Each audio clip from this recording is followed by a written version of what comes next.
라는 제목으로 말씀을 전하도록 하겠습니다.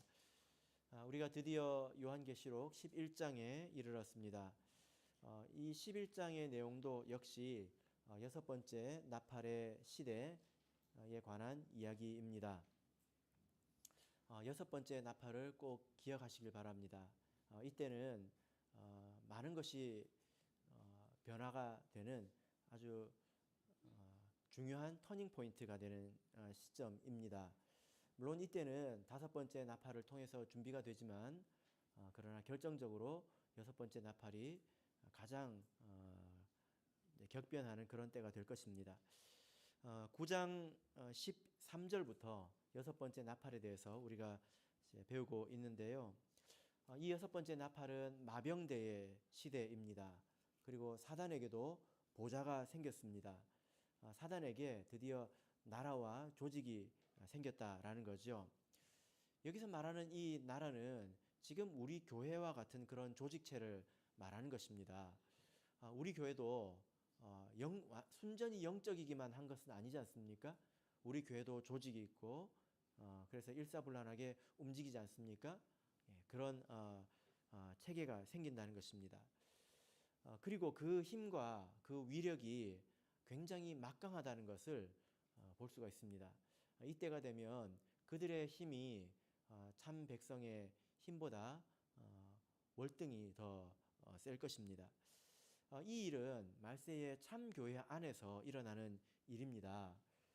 이와 같은 일들을 우리가 성경 안에서 몇 번 본 적이 있는데요. 이스라엘이 바벨론 왕국에 멸망할 때에 그때 바른 것을 예언하던 참 선지자가 있었습니다. 그런데 거의 대부분의 선지자들은 거짓 선지자였죠. 그죠? 아주 소수의 참 선지자가 다수의 거짓 선지자들에게 핍박을 받고 있었습니다. 그리고 예수님께서 십자가에 달리실 때 수많은 그 대제사장과 그 지도자들 무리에 둘러싸여 있지 않았습니까? 그리고 소돔과 고모라에서 롯의 가정이 많은 타락한 무리들에 의해서 둘러싸여 있던 것과 같은 그런 형국이 되는 것입니다. 이스라엘의 한 성만 남고 모든 것이 회파되고 이제 적에게 둘러싸인 그런 절체절명의 때라는 것입니다. 영적으로 매우 어두운 때가 될 것이다. 이 때가 온다고 성경은 말씀하고 있습니다. 그러나 우리가 믿는 것은 이런 것도 우리 하나님의 섭리 안에서 그리고 하나님의 뜻 안에서 이루어진다라는 거죠. 그래서 예수 그리스도께서 힘센 다른 천사로 함께 우리와 함께 계신다는 것입니다. 이제 10장을 다시 넘어와서 잠깐 이렇게 되새겨 본다면 10장에서는 종들이 작은 책을 먹고 종 선지자가 되는 그런 일이 있었습니다. 그래서 이제 남아있는 하나님의 계획과 하나님의 경륜을 그들의 입을 통해서 증거한다는 것입니다. 이때가 되면, 그죠? 다른 사람들은 알 수 없다는 것입니다. 종 선지자들의 입을 통해서만 증거가 된다는 것입니다. 그래서 그 신실한 종이었던 자들이, 충성된 종이었던 자들이 이때가 되면 종 선지자가 되는데 작은 책을 먹고 종 선지자가 되죠. 그때 어떤 내용으로 예언할까요? 우리가 지난 시간에 에스겔서의 예언을 통해서 참고해 보면 그들이 예언하는 것은 애곡과 애가입니다. 이것은 좋은 예언이 아니라 이제 선지자가 되지 못한 그 무리들에 대해서 심판하고 저주하는 그런 메시지라는 것입니다. 그래서 우리가 어쨌든 결론적으로 알 수 있는 것은 우리가 지금 참된 하나님의 종으로 사는 것이 중요하다는 것입니다. 우리가 지금 하나님의 말씀에 참으로 순종하는 자가 되어야 이때도 우리가 종 선지자가 될 수 있다는 것입니다. 우리가 종으로 살아가지 않고 이때 종 선지자가 될 수 없다는 거죠. 그죠? 우리가 해야 될 일이 아주 분명합니다. 10장에 이르러서 아주 특이한 점은 사도 요한이 그동안의 계시를 듣고 또 보기만 하다가 이제 갑자기 참여하기 시작했다라고 했죠. 그죠? 책을 먹고 이제 예언해야 되는 그런 일이었습니다. 오늘 본문도 마찬가지인데요. 그동안에 사도 요한은 계속 듣고 보기만 했다가 이제 하나님께서 그들에게, 그 사도 요한에게, 종 선지자에게 무엇을 명령하고 계십니다. 자, 1절, 2절을 우리가 보셨는데요. 무엇을 분부하고 계십니까? 예. 무엇을 분부하고 있습니까? 예. 청량하라, 이렇게 말씀하고 있죠. 청량하라. 그 요한이 계속 듣기만 하고 보기만 하다가 이제 갑자기 책을 먹으라고 하더니 이제 청량을 하라고 하고 있습니다. 청량은 뭐 측량이라고도 합니다. 두 단어가 또 이제 공통되게 다 쓰일 수 있는데요. 이 측량이라고 하는 것이 무엇인지 여러분 아시죠? 그죠? 예, 어떤 정확한 기준을 가지고 측정하는 것, 뭐 예를 들어 자로 재는 것, 뭐 그런 것 아니지 않습니까? 예, 측량한다고 하는 것은 어떤 의미가 있죠? 예, 우리 교회도 최근에 측량을 했습니다. 왜 측량을 했을까요? 예, 주차장 공사를 위해서 측량을 했죠. 그죠? 왜 했을까요? 예, 어디까지가 내 것인지, 어디부터 내 것이 아닌지, 이거를 분명하게 알기 위해서 측량을 하는 것입니다. 예, 오늘 본문에 있는 내용 청량도 이제 그와 같은데요. 에스겔서 40장을 보겠습니다. 에스겔 40장을 우리 같이 보겠습니다. 에스겔 40장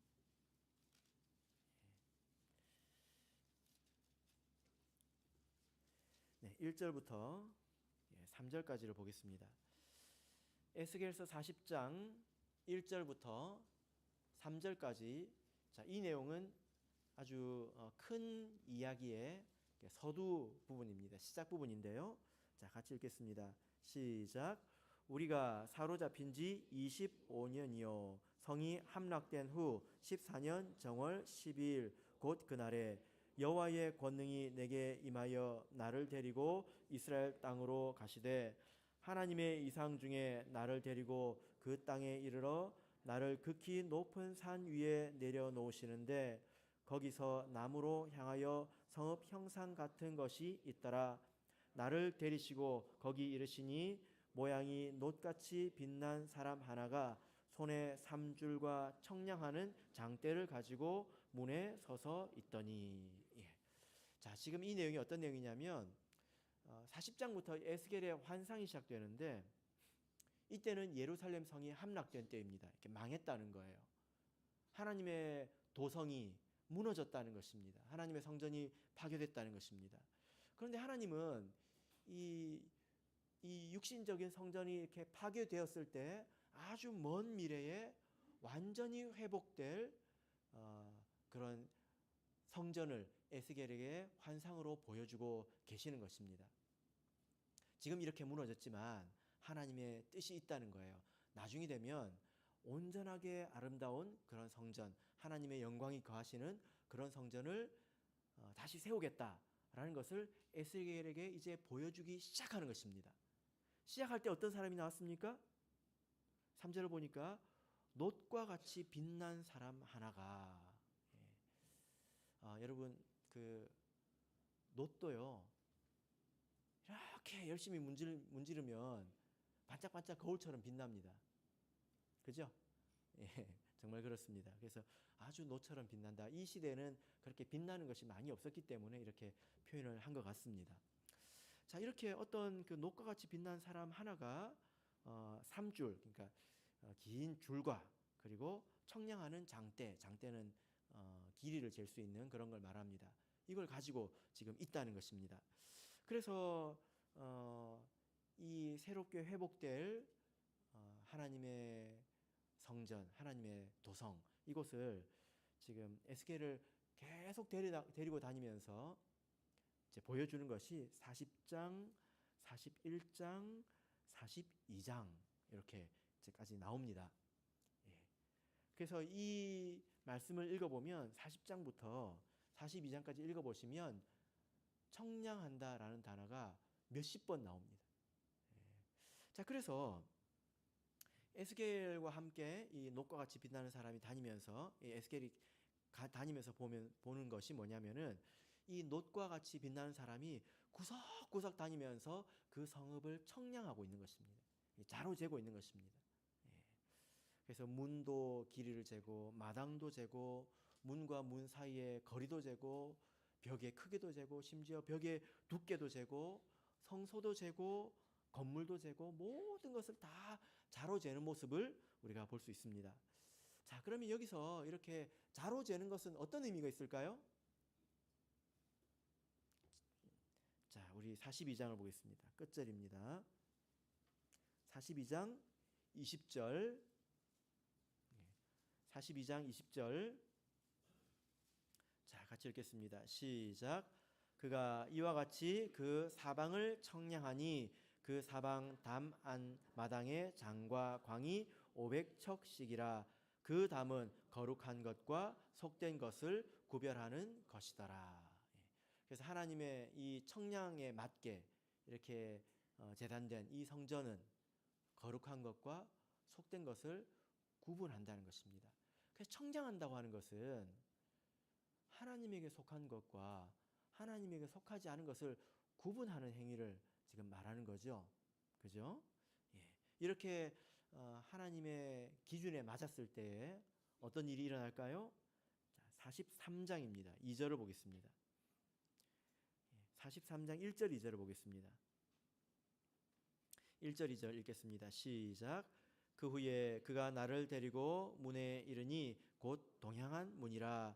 이스라엘 하나님의 영광이 동편에서부터 오는데 하나님의 음성이 많은 물소리 같고 땅은 그 영광으로 인하여 빛나니.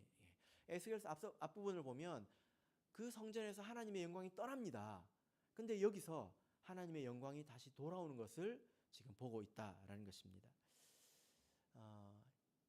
하나님의 영광이 성전을 떠나고 이제 이 온전한 그 성전에 하나님의 영광이 다시 되돌아오는 것을 지금 말씀하고 있다는 것입니다. 이 에스겔의 환상이 완전히 성취가 되는 것이 요한계시록 11장에 이르러서 이것이 완전히 성취가 되는 것입니다. 자, 그러면 여러분 우리가 좀 놀라운 것이라고 할 수 있는데요. 자, 누가 이 일을 할까요? 아까는 에스겔서에는 놋과 같이 빛난 사람 하나가 계속 청량을 자로 재고 다녔지 않습니까? 그런데 계시록에 이르러서 그 놋과 같이 빛나는 사람이 누구일까요? 누가 청량을 할까요? 청량을 한다고 하는 것은 구별한다는 거예요. 하나님에게 속했나 속하지 않았나 구분한다는 거예요. 누가 할까요? 하나님이 하죠. 아니에요. 누가 합니까? 사도 요한이 합니다. 종 선지자가 합니다. 그죠? 종 선지자 사도 요한은 참 하나님의 백성을 상징하는 것입니다. 그가 한다는 것입니다. 하나님께서 그에게 갈대를 주어서 그가 한다는 것입니다. 여러분 그러나 주의하시기 바랍니다. 지금은 아직 6번째 나팔의 때가 아닙니다. 간혹 보면 지금 이제 자기가 자를 들고 다니면서 성도를 청량하려고 하는데요. 이것은 하나님께서 작은 책을 먹여주시고 하나님의 인도로 되는 것이지 자기 마음의 감동으로 이렇게 사람들 막 청량하고 다니면 안 됩니다. 어디 가도 그런 사람이 있어요. 자기를 예레미야처럼 생각하는 사람이 있습니다. 진짜예요. 자기를 마지막 남은 그런 선지자처럼 생각하는 그런 사람이 있습니다. 조심해야 합니다. 우리가 개인의 감동으로 이렇게 청량해서는 안 되죠. 그러나 이런 때가 옵니다. 자, 그러면 이 종 선지자들은 무엇을 청량할까요? 무엇을 청량할까요? 청량의 대상이 무엇일까요? 자, 1절을 다시 한번 보겠습니다. 자, 본문 1절을 보겠습니다. 요한계시록 11장 1절 읽겠습니다. 시작. 또 내게 지팡이 같은 갈대를 주며 말하기를 일어나서 하나님의 성전과 제단과 그 안에서 경배하는 자들을 청량하되. 무엇을 청량하라고 하고 있습니까? 성전과 제단과 그 안에서 경배하는 자들이라고 말하고 있습니다. 우리가 이렇게 아는 바와 같이 건물이나 이런 그 이제 건물이 성전은 아니지 않습니까? 무엇이 성전입니까? 하나님의 백성이 곧 성전 아니겠습니까? 에베소서 2장 21절을 보면 그 안에서 건물마다 서로 연결하여 주 안에서 성전이 되어가고 이렇게 말씀하고 있습니다. 그래서 우리가 하나님의 성전이지요. 그죠? 우리가 하나님의 성전입니다. 그래서 누가 청량을 하고 누가 청량을 받습니까? 우리들입니다. 이방인들을 청량하는 게 아니에요. 이방인들은 성전이 아니지 않습니까? 이단들도 청량의 대상이 아닙니다. 누가 청량을 받습니까? 하나님의 백성들입니다. 우리가 이것을 기억해야 합니다. 자, 베드로전서 4장 17절을 보겠습니다. 베드로전서 4장 17절입니다. 베드로전서 4장 17절. 베드로전서 4장 17절. 자, 우리 같이 읽겠습니다. 시작. 하나님의 집에서 심판을 시작할 때가 되었나니 만일 우리에게 먼저 하면 하나님의 복음을 순종치 아니하는 자들의 그 마지막이 어떠하며. 심판이 어디에서 시작된다고 하고 있습니까? 하나님의 집에서 시작된다고 하고 있습니다. 여러분, 우리가 성경을 보면 심판이라고 하는 것이 예수님께서 재림하시면 그때 모든 사람이 다 심판을 받죠. 그 심판만 있는 게 아닙니다. 사실상 심판은 이 땅에서부터 이미 시작됩니다. 우리가 이미 예를 들어 땅에서 메고 땅에서 푸는 것도 심판의 그 일종이지 않습니까? 그죠? 이때가 되면 여섯 번째 나팔이 되면 하나님의 나라에서 먼저 심판이 시작되는 것입니다. 그래서 이때는 내가 심판을 하는 사람이 될 수도 있고요. 심판받는 사람이 될 수도 있습니다.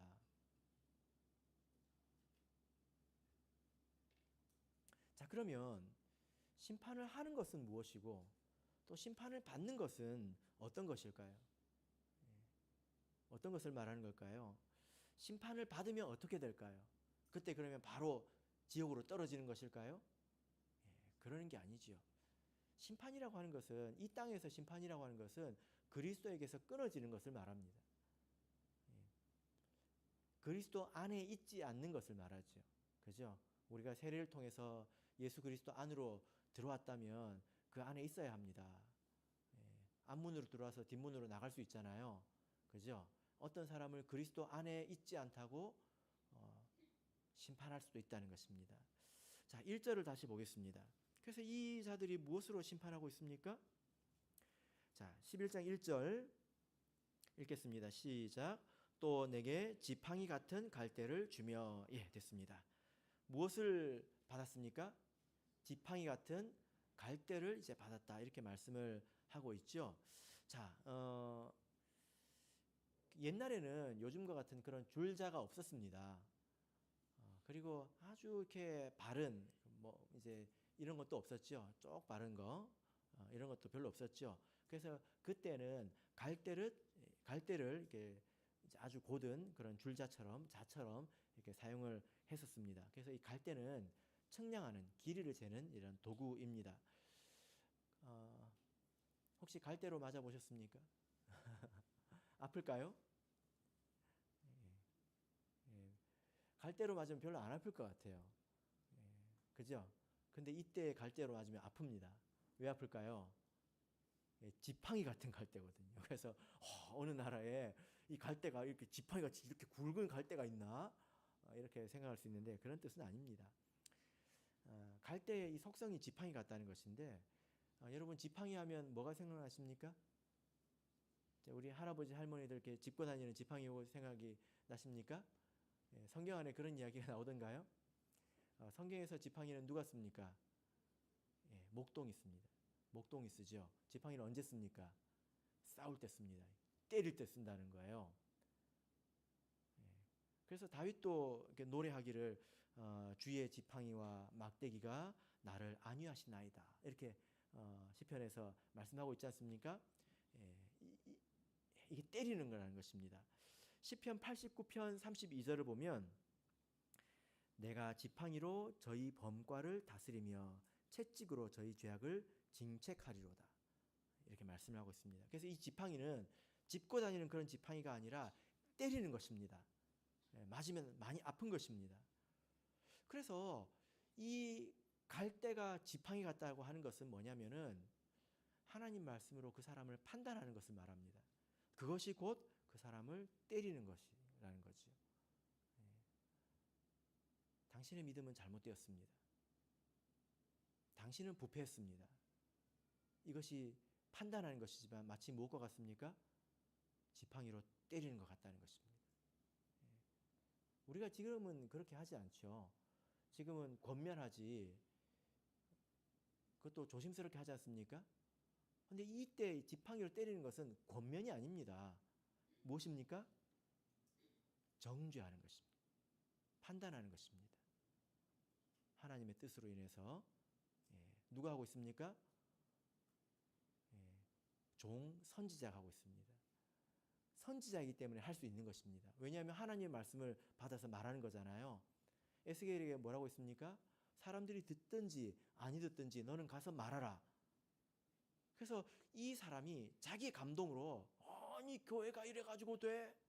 뭐 이래 저 사람이 저래 해서 자기 감동으로 막 가서 사람을 말씀으로 두들겨 패는 게 아니라 하나님의 말씀이 그 사람을 통해서 나오는 거라는 것입니다.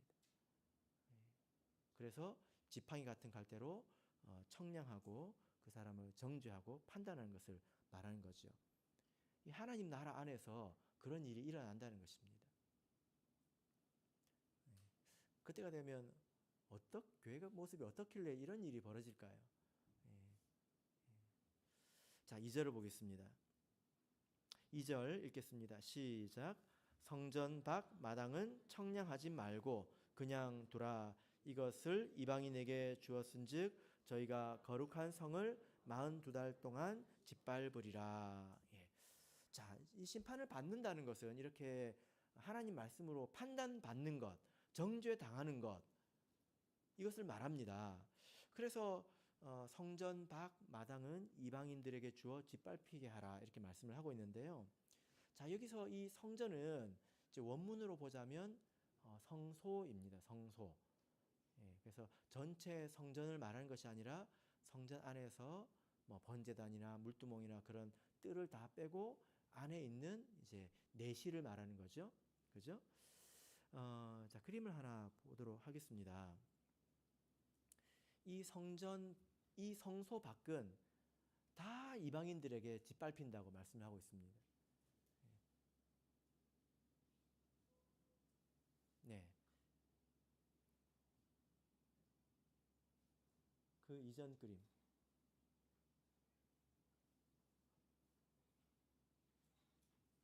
네. 자, 이것은 이스라엘 약속의 땅의 경계입니다. 하나님께서 아브라함에게 주시겠다고 한 약속의 땅입니다. 근데 이것을 이룬 사람이 솔로몬이죠. 그래서 저 위에 있는 빨간 줄 보이십니까? 저게 유브라데 강입니다. 유프라테스 강이고요. 그리고 밑에 있는 빨간 줄이 보이십니까? 여기가 애굽 강입니다.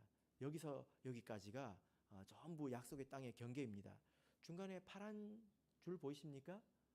그 위에 있는 동그라미가 갈릴리 바다고요. 아래 있는 동그라미가 사해입니다. 우리가 보통 약속의 땅 그러면 여기 요단강 주변을 이렇게 생각을 하는데 약속의 땅의 범위는 훨씬 더 넓습니다. 솔로몬이 이때 이 모든 것을 얻었죠. 그 요단강 옆에 점 하나 보이십니까? 네, 잘 보이네요. 이 점이 예루살렘의 위치입니다. 이 전체 땅덩어리에 비해서 예루살렘은 점과 같죠. 그죠? 사실 저 점보다 더 작을 것입니다. 그 다음 사진을 보여주세요. 이것은 당시의 예루살렘을 모형으로 만들어 놓은 곳입니다. 그 가운데 성전 보이십니까? 네모 반듯하게 성전이 있죠? 그죠? 예루살렘 성이 저렇게 넓은데 그 가운데 성전이 그래도 제법 크게 있습니다. 자, 그 다음 사진 보여주시죠. 이것은 성전의 모습입니다. 이 가운데 파란색으로 동그라미를 쳐놨죠. 딱 저 부분이 성소입니다. 지금 이 말씀, 그러니까 성전 밖, 성소 밖은 다 이방인에게 주라라고 하는 것은 이 넓은 땅덩어리에서 예루살렘만 빼고도 아니고요. 예루살렘도 넓지 않습니까? 그 안에서 성전만 빼고도 아니고요. 성전 안에서 성소만 빼고 그 넓은 땅덩어리 가운데서 성소만 빼고 다 이방인들에게 주라는 것입니다. 이방인들에게 짓밟히게 된다라는 것입니다. 예, 됐습니다. 그러니까 이것은 이 청량을 통과하는 자가 많지 않다는 거죠. 이 청량을 통과하는 자가 많지 않고 이때가 되어서 이들은 나의 백성이 아니다 라고 심판을 받는 것입니다. 그래서 그들이 이방인들에게 짓밟힌다고 하는 것은 이방인들이 와가지고 우리를 막 핍박하고 그런 것이 아닙니다. 이것은 사상적인 걸 말하는 거죠. 관념적인 것을 말하는 것입니다. 성도들의 생각이 세속적인 생각으로 물들어 버리고 하나님의 말씀과 어긋난 것을 받아들여 버리고 그것이 곧 영적인 죽음이고 짓밟히는 것을 말하는 것입니다. 자, 그래서 이 여섯 번째 나팔의 때는 이 하나님 나라 안에서 일어나는 이런 일들을 말하는데요. 그때 되면 종 선지자가 교회 안에서 거짓된 백성을 심판하고 그리고 구분하는 때라는 것입니다. 그 구분된 자들이 누구일까요? 마병되겠죠. 그죠? 예. 그래서 이 내용이 사실 성경에 여러 군데 나오는데요. 가라지 비유를 보시면 마지막에 추수꾼들에게 뭐라고 명령합니까? 가라지를 거두어 묶으라고 하고 있습니다. 마지막 때 가라지를 거두어 묶으라고 하고 있습니다. 그 다음에 그물의 비유를 보면 예수님께서 뭐라고 하십니까? 좋은 것은 두고 다 이 그물을 한번 싹 걷어가지고 좋은 것은 두고 나쁜 것은 다 버리라는 것입니다. 이 그물은 투망이 아니에요. 저인망입니다. 저인망이 뭔지 아시죠? 투망은 한번 낚시 나가지고 여러 번 던지잖아요. 그죠? 그래서 계속 던지고 골라내고 던지고 골라내고 그게 아닙니다. 한 번 싹 끌어가지고 와서 갈라내고 끝나는 거예요. 마지막에 갈라내는 일이 있다는 것입니다. 여섯 번째 나팔이 바로 이때인 것입니다. 여러분, 그래서 지금 우리 손에 뭐가 있어야 될까요? 표준이 되는 하나님의 말씀이 우리 손에 있어야 되겠죠. 그죠? 우리가 믿음 안에서 살아있는 것 같아도 다 살아있는 것이 아닙니다. 이런 때가 온다는 것을 알아야 합니다. 그래서 이 시기가 되면 우리가 그때는 누구에게 무엇을 물어볼 수 있는 그런 시대도 아닙니다. 믿을 사람이 없을 거예요. 물어볼 수 있는 그런 시대도 아닙니다. 그래서 지금 우리가 예비해야 된다는 것입니다. 자, 그러면 그때가 이르러서 어떤 기준으로 무엇을 청량하게 될까요? 자, 다시 1절으로 돌아가겠습니다. 당연히 그들의 신앙을 측정하겠죠. 바르고 순수한 믿음을 가졌는가, 또 바른 신앙의 지식을 가졌는가, 그리고 정결한 신부로서의 삶을 살았는가, 이런 것들을 다 판단할 것입니다.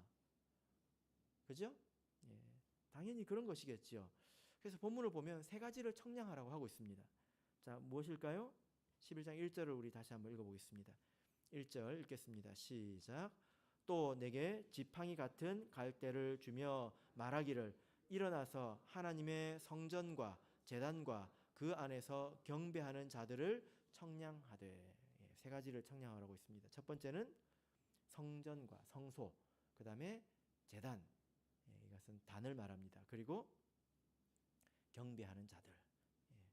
첫 번째 청량의 대상은 성전입니다. 성소입니다. 헬라어로는 나우스라고 하는데요. 성소를 말합니다. 지금 이 휘장이 갈라졌기 때문에 성소와 지성소의 구분은 없어진 상태이죠. 그죠? 자, 그러면 이 성소에는 누구만 들어갈 수 있을까요? 제사장만 들어갈 수 있습니다. 레위인은 들어갈 수가 없죠. 그죠? 그래서 영적인 제사장의 신분을 가지고 있는 자라야 합니다. 누가 영적인 제사장입니까? 자, 우리 계시록 20장을 보겠습니다. 계시록 20장 6절입니다.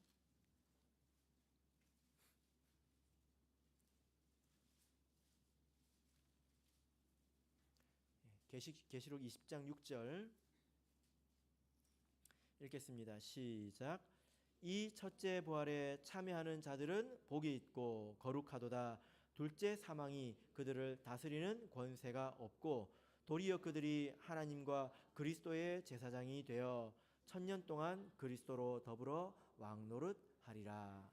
자, 여러분 여기 보니까 어떤 사람이 그리스도의 제사장이 됩니까?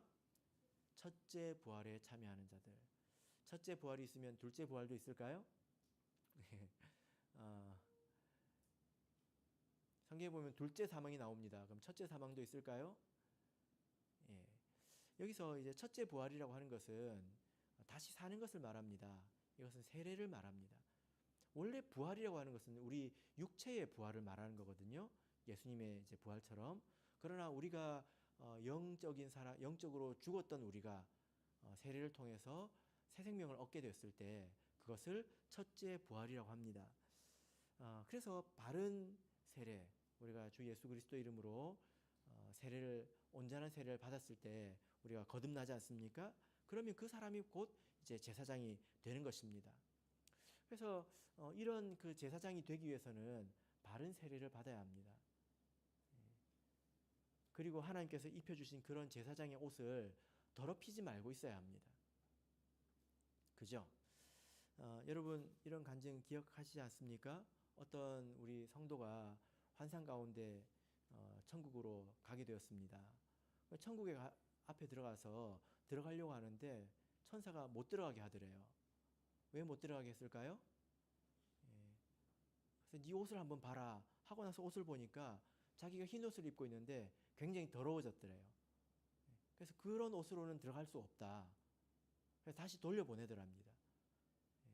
그래서 그 이제 환상에서 깨어나고 나서 자기의 그 삶을 회개했다는 것입니다. 하나님께서 우리에게 입혀주신 옷을 더럽히지 말아야 합니다. 제사장의 옷은 거룩하기 때문에 우리가 그것을 더럽히지 말아야죠. 그죠? 자, 두 번째 기준은 무엇입니까? 두 번째 무엇을 청량하죠? 예, 제단을 청량한다고 되어 있는데 원문을 보면 그냥 단입니다. 성전 안에는 두 개의 단이 있습니다. 번제단이 있고요. 그 다음에 향단이 있습니다. 근데 번제단은 성소 밖에 있기 때문에 이것은 향단으로 봅니다. 계시록 안에서. 향단은 무엇을 상징합니까? 예, 기도를 상징하는 거잖아요. 그죠?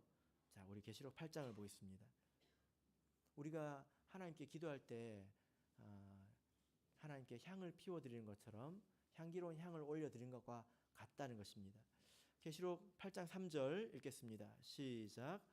또 다른 천사가 와서 제단 곁에 서서 금향로를 가지고 많은 향을 받았으니 이는 모든 성도의 기도들과 합하여 보좌 앞 금단에 드리고자 함이라.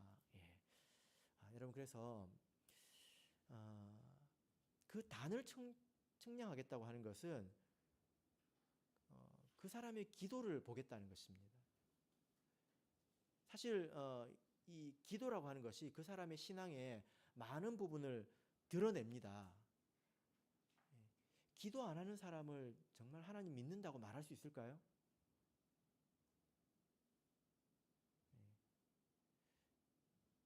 여러분 매일 기도하는 것을 대단히 높은 신앙의 기준으로 생각하십니까? 절대 그렇지 않습니다.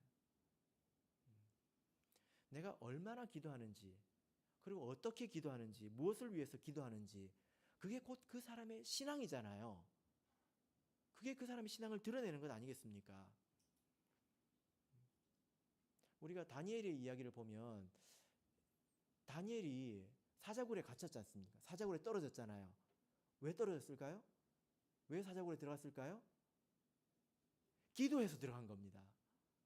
기도하는 사람은 다 사자굴에 집어 던지자고 했거든요. 왜 들어갔어요? 기도해서 들어간 것입니다. 뭐라고 기도했을까요? 살려달라고 기도했을까요? 그게 목적이면 기도를 안 하면 되죠.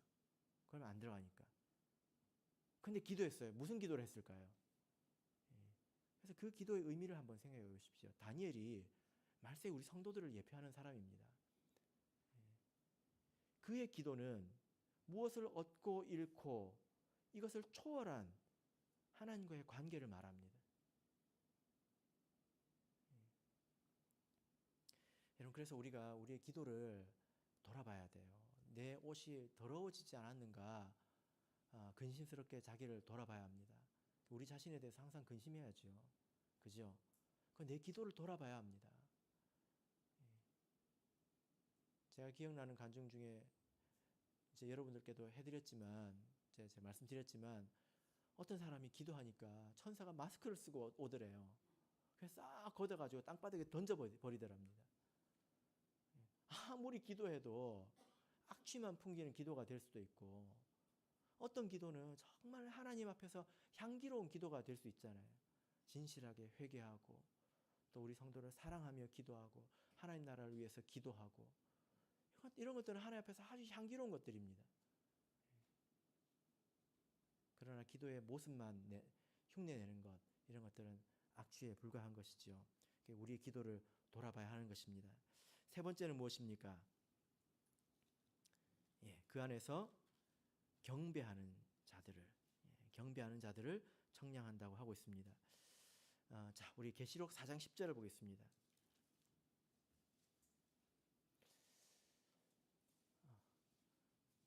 경배는 예배를 말하는 것인데요. 무엇이 참된 예배일까요? 자, 계시록 4장 10절 읽겠습니다. 시작. 24장로들이 보좌에 앉으신 이 앞에 엎드려 세세토록 사시는 이에게 경배하고 자기의 면류관을 보좌 앞에 던지며 가로되. 자, 지금 24장로가 경배의 표본을 보여주고 있는데 제일 먼저 나오는 게 무엇입니까? 면류관을 던지는 것입니다. 면류관. 그래서 이 경배는 예배를 말하는 것인데 그래서 하나님께서 나중에 이때 청량할 때에 예배를 얼마나 잘 드렸느냐 뭐 이것도 중요하겠죠. 이 공적인 예배 얼마나 참석했느냐 몇 번 빠졌느냐 뭐 이것도 의미가 있다고 생각을 합니다. 그러나 지금 여기서 말하고 있는 것은 이제 그런 것이 아닙니다. 면류관이 무엇을 말할까요? 승리했다는 것입니다. 어디에 대해서 승리했다는 것일까요? 자기 자신에 대해서, 세상에 대해서 승리했다는 것이죠. 그죠? 자기가 자기를 다스렸다는 것입니다. 그리고 세상에서 믿음으로 내가 살아냈다는 것입니다. 세상이 험하잖아요. 그죠? 믿음을 위협하고 믿음을 지키기가 힘든 그런 때가 얼마나 많습니까? 내가 신앙의 양심을 지키기가 힘든 때가 얼마나 많습니까? 근데 그런 것들을 자기가 다 감내하고 믿음을 지켰다는 것입니다. 그런 자들의 머리 위에 뭐가 있습니까? 면류관이 있어요. 열심히 싸웠습니다. 근데 그 면류관을 하나님께 돌려드리고 있습니다. 무엇입니까? 은혜로 했다는 것이죠. 내가 한 것이 아니라 하나님께서 주신 은혜로 이것이 됐다고 고백하고 있지 않습니까? 하나님 앞에 엎드리고 있지 않습니까? 이것이 참으로 예배입니다. 그래서 우리가 이 세상에서 드려야 될 예배는 물론 우리가 지금 여러분들께서 자리에 앉아 계시지만 마음으로는 이 말씀 앞에 납작 엎드려 있어야 되지 않습니까? 이게 예배거든요. 그러나 이 자리만 예배가 아니라 우리가 이 세상에서 믿음으로 살아가는 것, 세상을 본받지 않고 내 마음을 변화시키는 것, 이것이 우리 몸을 거룩한 산제사로 하나님 앞에 드리는 것입니다. 이것이 경배이고 예배이죠. 여러분, 그래서 우리가 세상에서 살아갈 때에 좀 손해가 되는 것 같고 혹은 또 나를 좀 이끄는 이런 것들이 있다 하더라도 내가 싸워서 이겨야 합니다. 그것이 곧 예배이고 하나님 앞에 경배하고 하나님 앞에 엎드리는 것입니다. 그러니까 너무나 분명하지 않습니까? 얼마나 자기를 지켰는가, 하나님과 어떤 관계 속에 있었는가, 그리고 세상에서 어떻게 믿음으로 살았는가. 사실 이것이 우리가 다 아는 바지 않습니까? 그 믿음이 진실한가를 보는 것입니다. 우리가 이렇게 신앙생활 하면서 우리 교회는 너무 너그러워서요. 교회만 잘 나와도 칭찬받아요. 예배만 안 빠지고 나와도 칭찬받아요. 다 잘한다고 합니다. 정말 그렇지 않은 것은 우리가 너무 잘 알지 않습니까? 하나님께서 그런 것으로 만족하시는 분이 아니지 않습니까? 우리가 더욱더 깊이 자기를 돌아봐야 합니다. 성전 밖 마당은 다 이방인들에게 짓밟힌다고 하고 있습니다. 이 기준에 부합하지 못하면 이제 떨어진다는 것입니다. 살았다 하는 이름은 가졌으나 실상은 죽은 신앙. 이 세상에서 생명력 없는 신앙, 세상을 거스르고 살아갈 수 있도록 나를 인도해 주지 않는 그런 믿음은 다 심판받는다는 것입니다. 여러분, 그래서 우리가 지금 믿음을 세워야 합니다. 평안할 때 성을 더 굳건히 쌓고 더 세워야 합니다. 말씀을 더 깊이 보고 더 기도해야 합니다. 힘써야 합니다. 그래야 이때에 우리가 하나님의 갈대를 이제 손에 쥐고 있을 것입니다. 바로기는 이 청량의 시대, 이 마병대의 시대를 꼭 이겨내시기를 예수 그리스도 이름으로 축복합니다.